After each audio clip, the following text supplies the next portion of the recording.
Die wonder van die Heilige Gees is dat hy by ons betrokke wil wees. Dat sy betrokkenheid by ons net tot ons voordeel kan strek. En ek dink ons is dikwels nie sensitief genoeg ingestel om na die leiding van die Heilige Gees op te let nie. Maar ek lees in Romeine 8 vers 14 tot 16 dat hierdie 'n baie belangrike saak is, want daar staan almal wat hulle deur die Gees van God laat lei is kinders van God.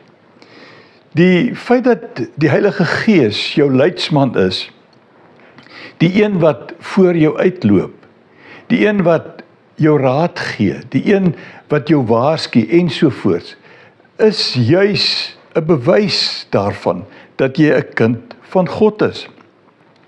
En in Korintiërs 12 vers 3 sien ek, daarom sê Paulus, wil ek hê, julle moet weet dat iemand wat sê, vervloek is Jesus, nie deur die Gees, deur die Heilige Gees van God praat nie. En niemand kan sê, Jesus is die Here nie, behalwe deur die Heilige Gees. Nou, hierdie is iets geweldig belangrik. Ons verstaan van die Heilige Gees, ons erkenning van die Heilige Gees, ons toelating dat hy ons leidsman kan wees of leidsman is juis 'n bewys daarvan dat hy ons lewe vir ons sinvol maak. En dan kan jy sê, Jesus is die Here. Mense kan so maklik op televisie en ander programme maklik praat van, oh my Lord, of Jesus my Lord, of iets van die aard. En eintlik sê hy of sy dit nie deur die Heilige Gees nie.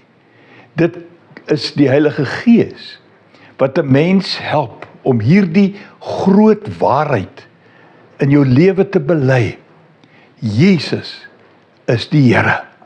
Hy, deur die Heilige Gees, wat my die leiding gee, is die een wat my lewe sin gee.